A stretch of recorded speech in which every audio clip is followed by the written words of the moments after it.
Welcome to the Employment Wednesday podcast with Yvonne Shabangu. Have you heard of the scripture Hosea 4 verse 6? My people perish because of the lack of knowledge. The same applies to your career. When you don't know what to do, when to do it, and how to do it, you are likely to make wrong career choices. But worry not. Employment Wednesdays is here for you to offer you all the answers relating to your career and offer you strategies to develop your career.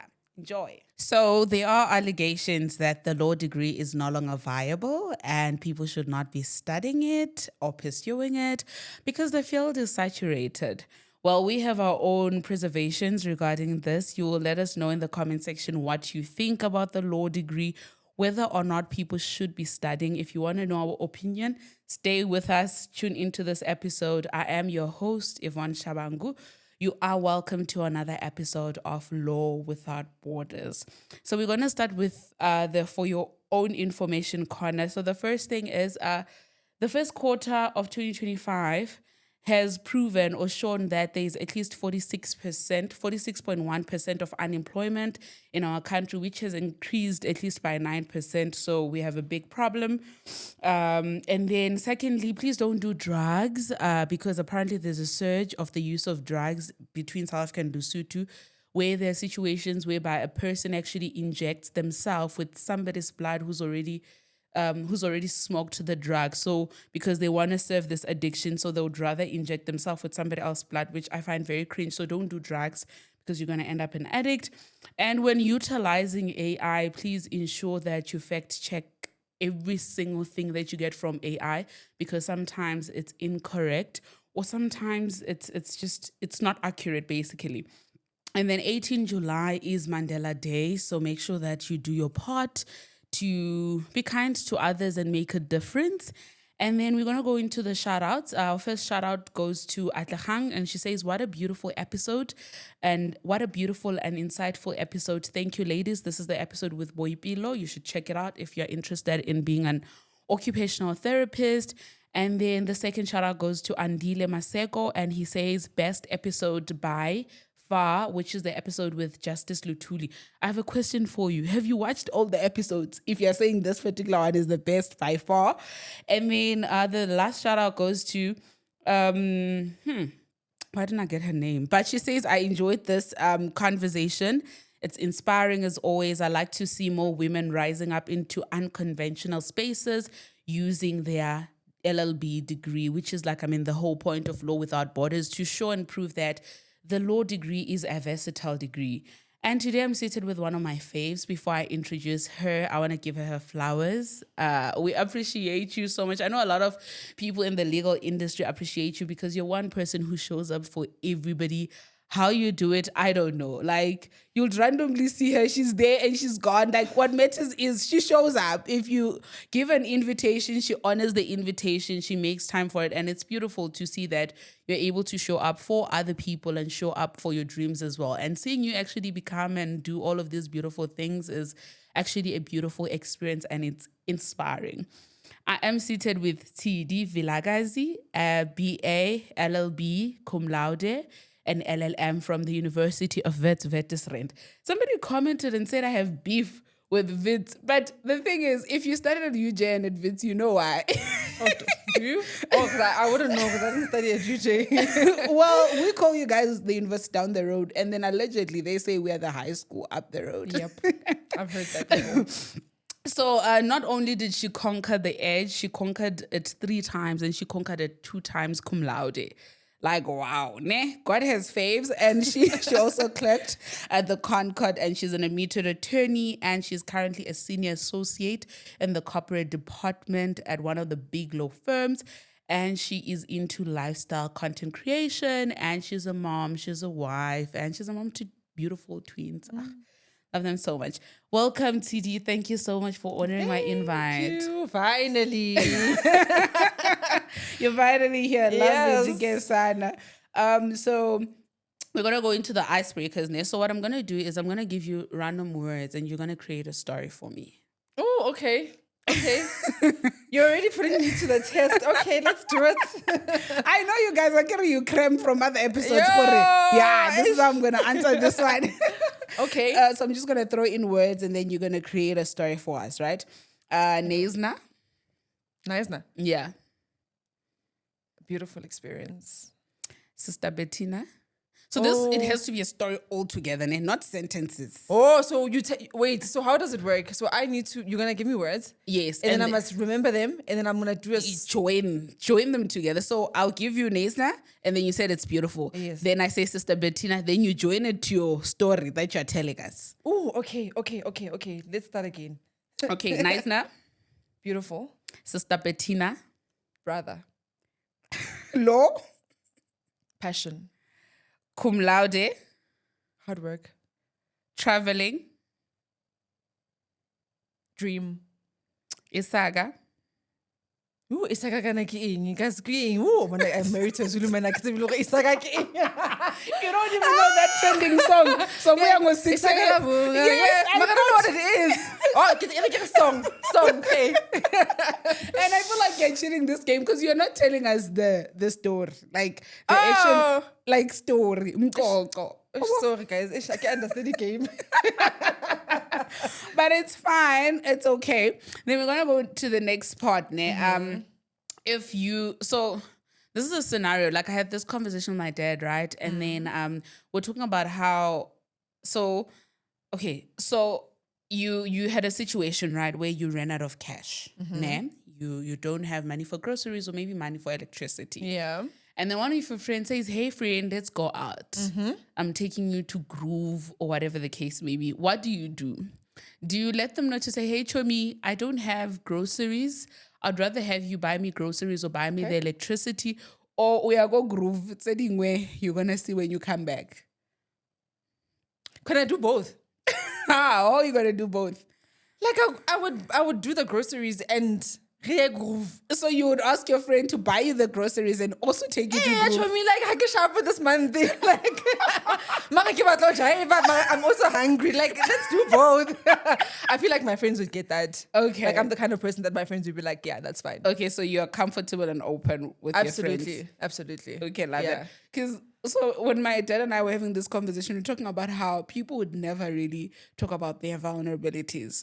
So they're likely to go to Groove and not mention, Ejo, I don't have groceries. I think it's different for me. And the reason why I say that is because most of my very close friends, I've been friends with them since primary school or like high school. So like we know each other. Okay. We've been through life things together. So like they would get it. If I said, and then tomorrow, they'll get it. Yeah. Okay, no, I get it. And then last one, what is the drink that describes your personality? A mimosa.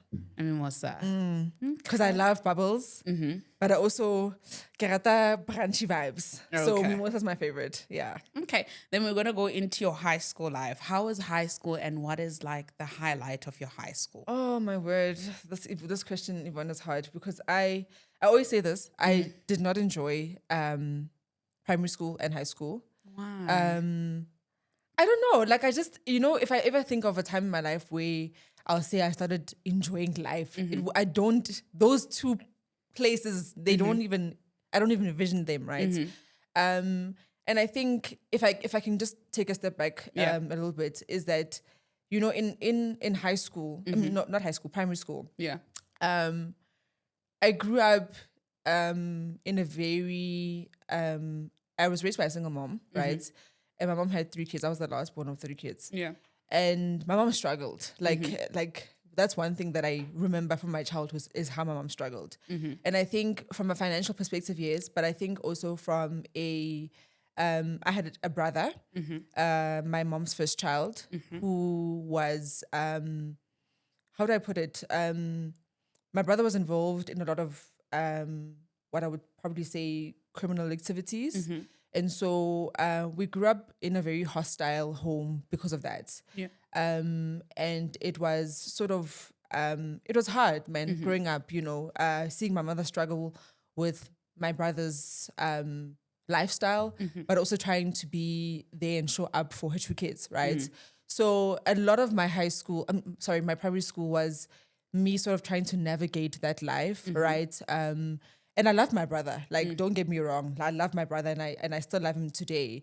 But it was just hard, right? And I think a lot of my time, even when I remember my childhood, it was, oh, let's go visit your brother in prison, like things like that, right? So when I think about especially my early childhood, I don't remember like the good things. And it's so funny that you asked me this question, because I was talking to my husband about it the other day, and he was like, I hear you that you struggled in your early years, but what was good? And I don't know if I like sort of blocked that out, right?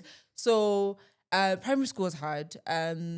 And my brother passed away when I was in grade 7, and it was a very brutal death. So you can imagine, it's sort of like it was that history of between like a child until grade 7, and then this tragic thing happened. And then I sort of entered high school with that, right? Yeah, sort of the trying trauma. to deal with the grief of losing a sibling, right? And so a lot of my high school was that, right? I sort of struggled through that. And that's why I say I don't ever like, when I think about like a good time of my life, yes, there were obviously good moments, but it's not like a prime area in my life where I can say, oh, I loved it. I enjoyed the season of my life. Yeah. So in high school, what did you want to be? And did all of these things that were happening in your life, did they impact your grade or the choice of career you opted for? Again, I'll take a step back. When I sort of think about how I grew up, I think I was one of those kids that a lot of people just thought, shame, but her parents are taking her to cute schools, but she never gonna be nothing in life. Really? Why? Yes, like she's never gonna. And this starts from grade 1, ne? So I went to Crèche Kokasi, Yvonne. Like I Okay. was getting Kokasi. It was fine. We were learning in Tswana, you know. And then my mom and my dad, who was obviously not in our lives, like in that way, Consistently, right? My mom and my dad took me to a English school, right, in grade 1. Yeah. So I'm getting to this English school. I don't know how to speak English. I can't communicate in English. And I always tell the story that in grade 1, my teacher said to me, put down your collar. I didn't know what a collar was. Like, I was just said, I'm like, what is this lady saying? Talking You know, I'm about? like, King collar. Like, what is a collar? Yeah. So I couldn't communicate with my teachers, with my friends in any other language except Tswana, right? And that obviously affected my schooling, right? And then in grade 1, I repeated grade 1. So I was who repeats grade 1? God, like who repeats grade 1? Actually, you're the first person I'm hearing. Exactly. Repeated grade 1. So I repeated grade 1 because I couldn't communicate in English. And so I had to repeat it because I actually had to learn to communicate in English, Yeah. right? So I think, you know, when you open my ekas and your parents now take you to this English school, you know, they're thinking, oh, okay, this is cute. Yeah. But now we are failure. It's like, this girl, she never gonna can't be be. nothing. Yeah, So it was be, sort yeah. of like that, right? And where I was just never the smart girl in the class. I was never the bright star in the class. I was never the top 10. I was never any of those things. You were the right? underdog. I was the underdog. And then my brother got killed in grade 7, and I was like, oh, okay. How would this impact me? And I think it impacted me because I then wanted to be a lawyer. That's sort of where the dream came from. Because I Yeah. was like, okay, he died a very horrific death, and he just never received justice till this day, right? So I was like, okay, what could I do to help people that are in a similar situation as me? Yeah. And that's how sort of the dream of becoming a lawyer came about. And then obviously I started doing my research. I was very inquisitive, even in high school. And when I'd be asked, so what do you want to do for a living? I was like, I think I'll do this law thing. We'll see how it goes. So that's sort of how I sort of started getting interested in the law. It was just I think my brother's death was like the prime. But I do think that after that, I sort of did my own research and said, okay, what would be fun, or what would be something that could be impactful? Yeah. And what influenced your choice of university? To be honest with you, not much. Hey, Yeah. I was one of those people that was willing to go to any university. To be honest with you, I actually wanted to end up at UCT, and then my parents said no. They were like, "Always like Cape Town. Like, what are you gonna do there by yourself? It's far." Yeah. And then I applied at Wits. I didn't apply at UJ. I applied at Wits and University of Pretoria, and I was happy to get into any of those two. Okay. Yeah. And then how did you come to the decision to go to Viks as opposed to UP? NAFSAS. So I received NAFSAS funding first at Wits, and my mom was like, "Okay, this is where you're going. We're not going to wait for any other university." Yeah. So I got NAFSAS, and my mom was like, that's the university you're going to go to because you got funding there. So yeah. Okay. And how was your transition into the university? Did high school prepare you well enough for university? Transition wise, how do I answer this? I think I wouldn't say my high school prepared me for it because, again, I do think that I was the underdog. You know, I didn't have teachers saying, "Oh, you're gonna be a great lawyer or a great doctor or whatever."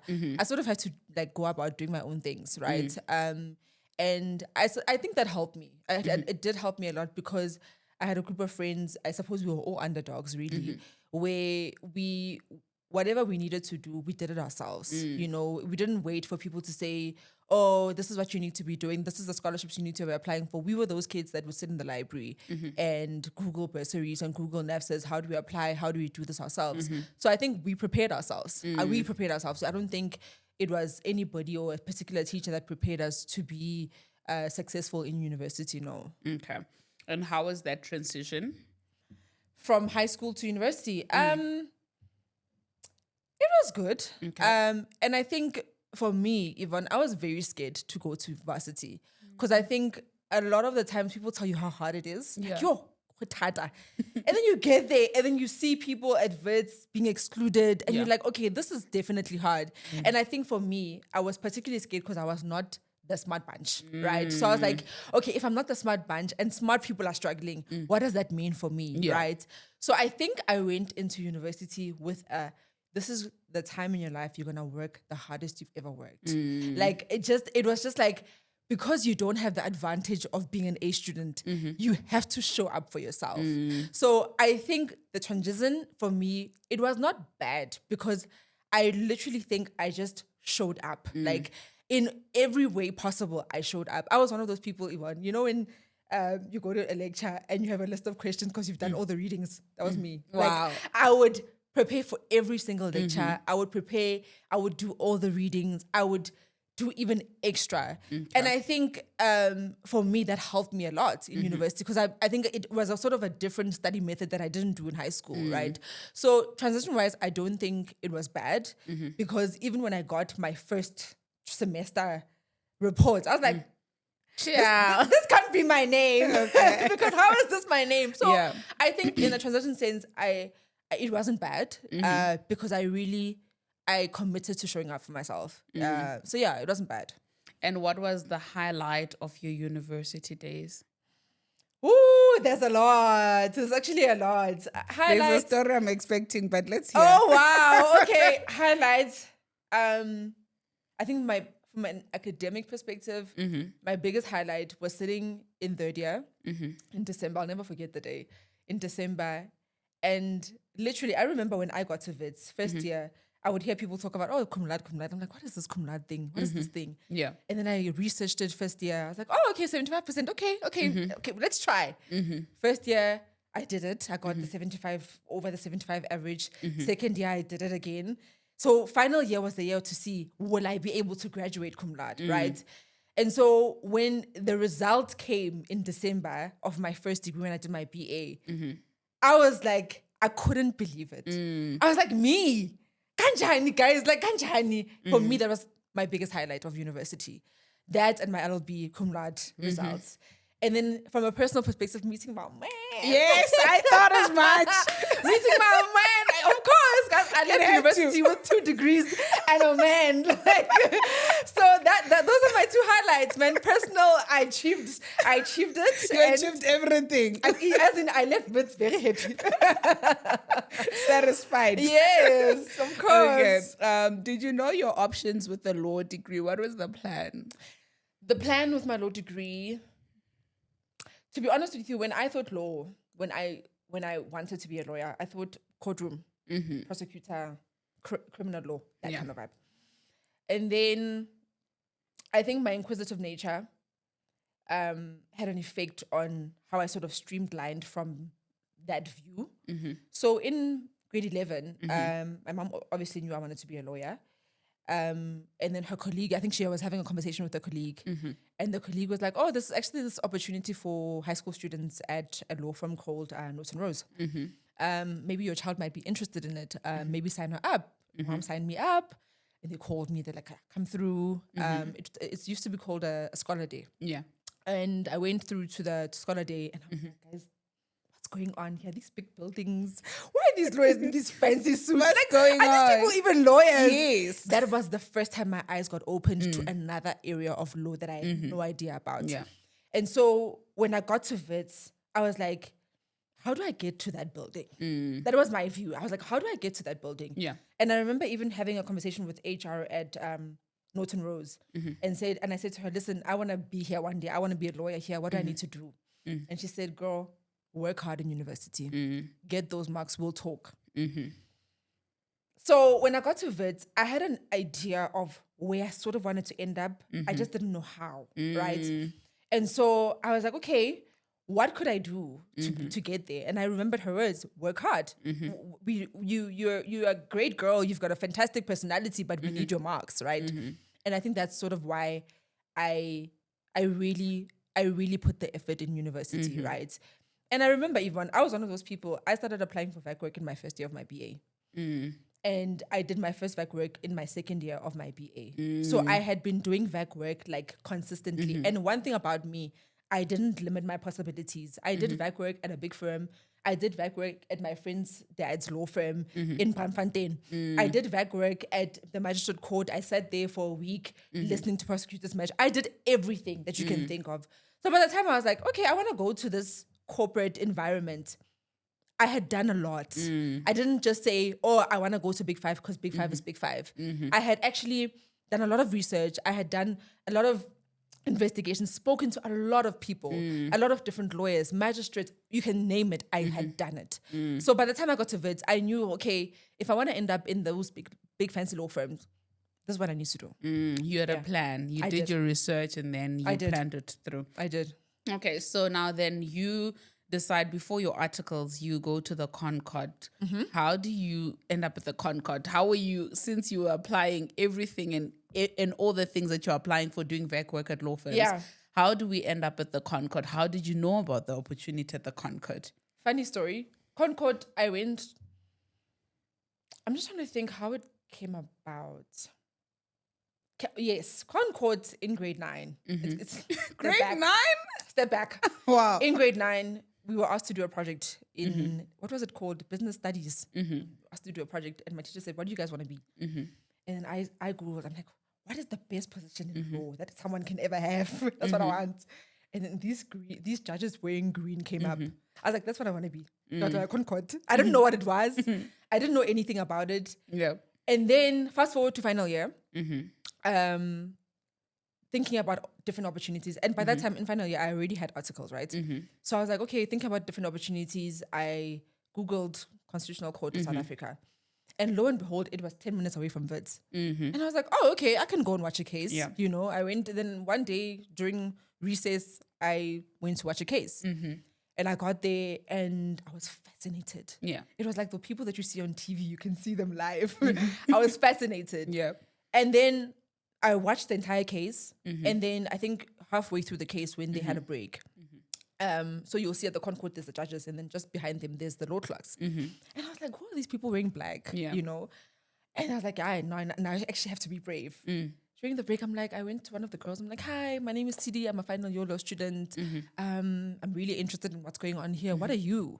Tell me about your position. She's like, no, I'm a law clerk. I applied through the website. You apply every year, end of March. I'm like, what do you need? Do you need to have experience? Like, no, you just need a law degree. And because you're in final year, you can actually apply. Yvonne, that day, started applying. I went to apply for the ConCourt. I went to apply for the ConCourt opportunity. I went on the website. I sent my CV. I did my reference letters. I contacted my references. I said, listen, there's an opportunity. I want to apply for it. It looks amazing. And I applied. That's really it. I applied. But to be honest with you, when I applied, I didn't think I was going to get in. I was like, okay, this is just the first application. Maybe I'll apply again after articles. And then maybe 2 months later, I got a call to say, hey, you've got an interview. I was like, are you guys sure? Are you like, for real? Me? Yeah. And they're like, yeah, you got an interview with Justin Kabinde. Come on this day. And I was like, okay, cool, I'll come. And I got to the interview. I was so scared. Now there's this like, everyone sits in a waiting room. And as you're sitting in the waiting room, now people are talking about their qualifications. I'm thinking, I'm a Always final the year law case. student. I'm like, I'm a final year law student. Yeah. People are like, no, I've been an advocate for 10 years. I'm like, I am not making it. Yeah. I was like, they were just giving me the interview just because they felt sorry for me. There is no way. And I'll never forget the story of this one guy that I went to school with. And he found me there and he's like, what are you doing here? I'm like, the same thing you're doing here. I'm here for my interview. And then I got in and I interviewed with the judge. It was the best interview of my life. It was, when you feel like you're speaking to your mom, it was like a conversation. I think I sat there for like an hour and a half just talking. And I left there thinking, I got the job. I literally, yes, I left there thinking, if I don't get it, maybe it's because I'm inexperienced, but that was amazing. And then I think a month later, I got the call to say, yeah, we've got the job. Yeah. And what was your highlight of that season when you clocked at the ConCourt? And what did it teach you about yourself or life in general? I think the entire experience is a highlight. I don't even know where I can pin and say, this was it. But I think one thing that it did for me, so with me, I went to the ConCourt after I had actually started articles. Oh, so okay. I started articles because my ConCourt stint was going to start in July. So I started articles in Jan. And then in June, I left Bowman's. And then Did you tell them? Like, how was the conversation? You Yeah, told them that I you're going to did. leave later in did. the year. Yeah. So when I got the job at the ConCourt, I called the recruitment manager and said, hey, got this opportunity. It's coming up next year. I don't know how to work about it because I'm definitely going. And she said, no, that's fine. You can start articles. You'll seed your article, not seed. You will pose your articles and you'll come back. I was like, sharp. Nice. Yeah. So Okay. she was like, this, you can't let go of that opportunity, but we'll make a way around it. Yeah. So I started articles, did my 6 months in litigation. And then 6 months later, she's like, sharp, we'll see you after a year. And I went to the court. And I think it was at the perfect time because I think I left the 6 months of articles feeling like, is this lawyer thing even meant for me? Like, I'm not even sure. Like, I had a lot of self-doubt. And then I clerked at the court and I clerked for an incredible judge who more than just taught me the law, like gave me so much confidence. I felt like I left there feeling like, girl, you are smart. You are smart. Your opinions matter. You are worthy. You are worthy to say whatever you feel. Even if some people don't agree with it, that's fine. My judge would say, I don't agree with you, but your points are valid, and I think that was very important for me, because by the time I went back to Bowman's, I don't think I wouldn't say like I was a perfect CA, but I think I went back feeling much more confident, much more able to have a view, express a view. And I don't think that was the Tshidi that had been there for the previous 6 months, So I think going there at the time that I went there was perfect for me because I feel like I returned as a better CA, more confident, more confident in my abilities, which is something that I don't think I was going to be able to gain had I not gone to the ConCourt. I love that. And so we know that one of the many things that stress candidate attorneys is the retention time. Yeah. Right. Did you know you were going to get retained? How was that season for you? How did you navigate it? Retention time is very stressful. So I did, at Bowman's we do 4 rotations, right? Yeah. But I did 3. Okay. Because I did, as I said, I did litigation and then went for the courts. And then when I came back, I did competition law. And then I did banking and finance, specializing mainly in regulatory. And so I did that one for a year. So, when you do a year rotation, people are like, this one is definitely retained. Yes. Yeah, the people always just assume that this one is done. Yeah, that's where they call it. Yeah. And so I think by the time I did my second rotation in the banking and finance team, they had already spoken to me. So yeah, we like you. We want you to come back. So to be honest, I was not that stressed about retention because I sort of had an idea of, okay, there's a team that wants me somewhere, And then I think obviously during the process, things happened and I ended up in a different team because I think as much as I loved banking and finance, and I think for me, I wanted something that was a bit more challenging for me and something that I felt like, I saw the opportunities. And so that's sort of how I ended up in competition. But like retention time, I wouldn't say I was stressed and I was like so like frustrated by it, because I think by the time it came, I had an idea that somewhere I had a home. Okay. Yeah. And how was your transition from being a candidate to being associate? Girl. Were you ready for it? Oh, no one is ever ready for that. Okay. That was probably one of my hardest years of working. Because I think what happens is that you sort of move away from, you're the candidate attorney, so everyone reviews your work, right? Now you need to start giving out instructions. And then you're thinking, what do I know? Do I know enough for me to now be the instructing attorney? You know, it was hard. As I say, it's that thing. You sort of, I went back to that self-doubt, you know, and what other people often call imposter syndrome. You ask yourself, hey, am I even meant to be here? Did they make the right choice by choosing me? Yeah. You know, but I think once you sort of get over that first year, things start getting much better. I think for my second, third year, I was fine. But the transition was very hard from the first year. Yeah. Okay.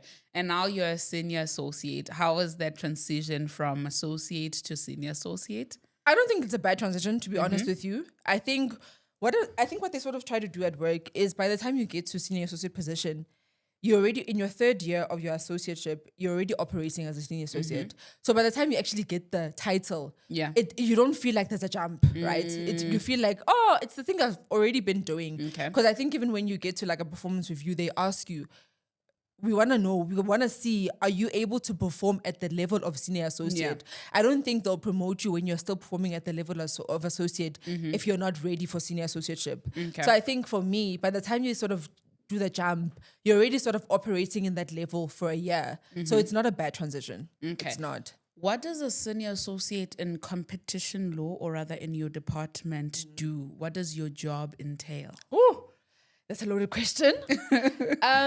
So the area of our law is it's a very niche area of law. So it's I suppose it's a broader part of corporate at our law firm.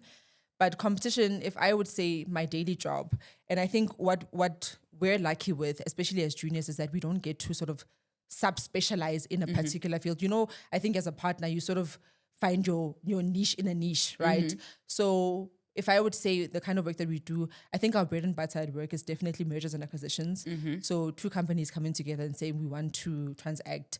And if those companies meet certain financial thresholds, they will be required to notify a merger, right? So I think if people sort of follow like trends about businesses and companies coming together and merging, you'll often see our authority is called the Competition Commission, and they are the investigative arm of the kind of work that we do. So in a merger investigation, they will investigate the merger. But it's not just, we don't just do mergers and acquisitions. It's a large part of our work, but it's not the only part of our work. And I think one thing that I truly love about the law firm that I work in is that we don't just do South African mergers. We do African mergers as well. So if I'm sitting here right now, I can tell you I've done mergers in most African countries, right? And that is such an interesting perspective because it shows you how different regulators deal with sort of similar but different issues, right? So I think that's why I love sort of working at a big law firm, because you get exposure not just to South African law, but by getting exposure to, for example, African mergers, merger in Tanzania, merger in Zanzibar, merger in Botswana, you get to experience those laws as well. Obviously, you work with local councils in those countries, but at the foundation, you are the one drafting the merger. So we also do things like abuse of dominance. Abuse of dominance, in fact, I want to like explain it in a very easy way for people to be able to understand it, right? So in a market, you'll often find sometimes that you'll have a dominant firm. A dominant firm is a big player in a market. So for example, if I were to let's use cameras, for example, Sony, Canon, and the other big players are often have a large market share, right? So a player that has, for example, let's say Sony has 45% market share, they would be considered to be dominant, right? And certain practices that are done by dominant firms are considered to be an abuse, right? And let me make an example. So in COVID time, remember what would happen is that a lot of people were needing masks, right? And certain firms, there were not a lot of firms that were providing masks. So let's say you Yvonne, starts a firm and you are the only producer of films of masks in South Africa, what would happen is that you would be considered to be dominant. And if you decide, actually, I'm realizing that thousands of South Africans are looking for masks, I can actually charge a mask for 5,000 Rand. That is an abuse of your dominance, because you realize that the profit margin is not 5,000 Rand. You can actually make a profit from selling a mask for 10 Rand. But you're abusing the dominance because why? Because you know that there's no other suppliers that customers can go to. So it's a complicated area of law, niche. But one thing I love about competition is that I still believe that it is a very new area of law. The Competition Act is 25 years old. Okay. So I always sort of encourage people to look at areas of laws that are still emerging, because then you start sort of becoming the thought leaders in those areas and those spaces. So yeah, that's sort of the kind of work that we do. And what are the requirements of making senior associate? Because I know everyone is like, I want to make senior associate. How does it work? After how long do you make senior associate? I don't think there's a time, Yvonne. I really don't think there's a time. And the reason why I say that, I think it's, you will know when you're ready, and your partners will know when you're ready. And there's people that have done it in 2 years. There's people that have done it in 5 years. I think it just depends on the person, right? I think, I don't even know if there's one aspect, but I think the most important aspect in the legal career is technical ability, right? You actually need to know the law. Like, you actually need to know the law. You actually need to be able to advise your clients. But I think one big thing that that people always encourage at our law firm is you need to also be able to run a matter, right? With very minimal input from your partners. Like, as much as you always sort of have a partner in a matter, we want to be able to see that, can this person actually run this matter with just checking in, oh, hey, this is what we're doing. Are you happy with this approach? Yeah, sharp. Not necessarily saying, hey, the email said this, what do you think I should say? It's very different when you're asking for direction of what do you think I should say versus, hey, this is my approach. Do you agree with it? Can I run with this? And usually it's like sharp, you know? So I think when you can sort of act independently with minimum input from your partners, I think that's sort of when you can sort of start being ready. I think other things can always be improved, but I think strong technical ability is important, but also the ability to run with a matter, act independently, and be able to really see a matter through. Yeah. And is the money good? I was waiting for this question. Which money? Where? Like, at which point? Like, is it candidate attorney money or like senior associate money? Which money? Because I think the money develops across the years. I'm not going to ask you about your senior associate money because, hey, let's say between associate. Because I feel like candidate is probably your range is outdated because you did your articles a while back. Yeah.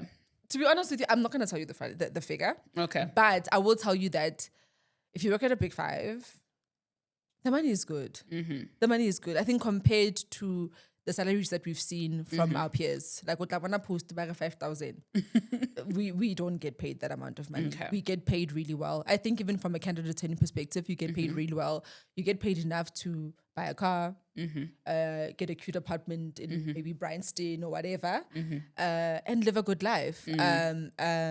So I would never say the money is bad. I think in the economy that we live in, we earn pretty well. Okay. That's the only way I can answer the question. Don't worry, guys. I'll find out for you after off camera. Off camera.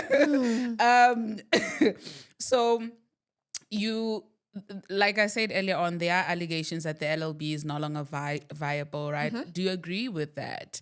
And what are some of the careers that you think people should be going into? I don't know if that statement is true. Because I think when I studied law, people were saying that as well. You know, people were like, I remember even when I met my husband at Viks and I told him I'm studying law. He was like, okay, I guess I'll be making the money in the relationship. Because in his view, he tells the story all the time. He says that the one time he went to court, and I think he was going to court for like a family member. And the lawyer that was representing the family member asked him for taxi money. He's like, baby, you're going to be asking people for taxi money? Like, that can't be the career you're going into. So, you know what? I wouldn't say that it's oversaturated and I think people shouldn't go into it. I don't think so. As I say, I feel like when I went into it, people were saying the same thing. And I think people say those things because they have a certain view of what law is. But I think there's a lot of successful lawyers in this country that are that whether it's however you measure success, whether it's money or it's career goals or being able to represent really key clients, I do think that if you put in the hard work in this career, you can be very successful. What I do think is that if you want to study law and be lazy and not put in the hard work, this is not the career for you. There's actually easier ways to make money, as Clerking has once said. There really are. But I think if you really putting in the work and putting in the effort, you can be very successful in this career. So I would never advise someone to not do law. I would never advise it. And I think the one thing that I particularly love about this degree is that it's so diverse. You can be a lawyer, you can be so many things, you know. And I think for me, what I often like really love and what I've sort of seen even my peers that I worked with at Bowman's is that people have gone to do what they were doing at Bowman's in other countries, you know. You don't have to commit yourself to South Africa. There's just so much you can do with this degree. So for me, it's I would never say don't do law. It's oversaturated, but if you want to be successful, it is possible, especially if you put in the hard work. Other careers to consider. Yo, guys, I don't know. Hey, I actually don't know. I'm like such a committed law fan. I don't know. I don't know. But I think if you can understand artificial intelligence, that is where the future is going. Even lawyers need to understand it. You know, I think I've sort of, when I was on secondment at a client, and I remember just literally sitting down and being in teams speaking about AI and the influence of AI. And I was like, I need to get my back onto this thing. So I think if you can understand that and find a career that is in tune with understanding AI, that is the future. Yeah. Really And is. just to add on, I think also creativity. I think no one can take away your creativity. So if you're a creative person or there are things that you think are special about you, maximize on those things, maximize on those skills. It may pay you later on in life. Yeah. And then which movie or series or podcast or song or creator would you recommend? So I mentioned the list because I don't know what you love. So if it's a podcast, you can recommend a podcast. If it's a movie, you can recommend a movie or whatever that you're into currently. I think the one thing that I'll recommend that I am also struggling to finish is the book by Oprah Winfrey. Which one? What Happened to You? Okay. That book changed my life. And I think, and I'm recommending it I read it from a parent perspective. And I think it changed how I sort of want to parent because I understand the influence of trauma on a child. And I think for me, it also addressed my own trauma that I don't know if I was ready to unlock at the time when I read the book, but I would recommend that book to anyone. Okay. What is that one skill that you think everyone should learn? Skill. Yeah. Be open-minded and always be willing to learn. I don't know if that's a skill. Is that a skill? I think it's an art. I don't know. Because we have a skill. But it's something that you think we should all learn. For me, I feel like you should never, ever, ever, ever stop learning. And again, I learned that from my husband. I was very closed in person, but I think he's taught me so much. And he's always one of those people that when you say there's a business idea, he's like, how do I sign up? So be open-minded and always be willing to learn. Okay. What would you encourage to a person? What would be your words of encouragement to a person watching this episode? And what is the season of your life? So that's a twofold question. Yeah. Words of encouragement to a person watching. Yeah. I think if I were, and I love to speak to law students, so I'm sorry if I know it's about Employment Wednesdays, but I think this will resonate to everyone. I always say this, Yvonne, that your dreams will only come true if you actually dream. And that's one of the big things I've sort of catapulted my life, is that I've chosen to dream about things that would have never been possible in my life. And because of that, I've chosen to put in the hard work. I am an advocate for hard work. I love hard work. And I think that if you are in any career and you put the effort in whatever you do, you can be successful, whether it is law, whether it is medicine, whatever it is. I encourage young people to work hard. I encourage young people to be inquisitive, like work hard, be inquisitive, do the things that you are scared of. Like do the things that you know, I could fail, but do them anyway. That is my word of encouragement. And be inquisitive, guys, be inquisitive, ask the questions, go into the rooms that you're not welcome in, ask the questions, because I truly believe that a lot of my careers, like even the ConCourt, had I not asked the questions, I would have never known about the opportunity.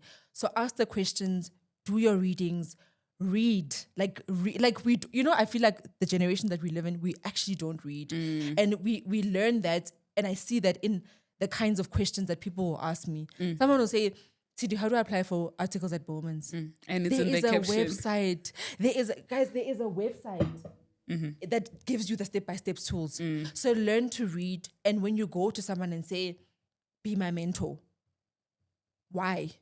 Like, why should someone be your mentor? Like, I think for me, the words of encouragement is work hard, be inquisitive, and just don't forget to dream. Okay. Yeah. And then what is the season of your life? The season of my life, I can't talk about it now. No, it's actually not. Okay. The season of my life is, I don't know how to put it in words, Yvonne. It feels like I'm living in a full circle moment with the things that God is doing in my life. And I'll share. I can't share it right now, but I do think that I'm in a full circle moment where the things that I never thought were possible career-wise, God has really shown me that if you dream it, we can do it. Okay, love that for you. To everybody at home, thank you so much for honoring my invite.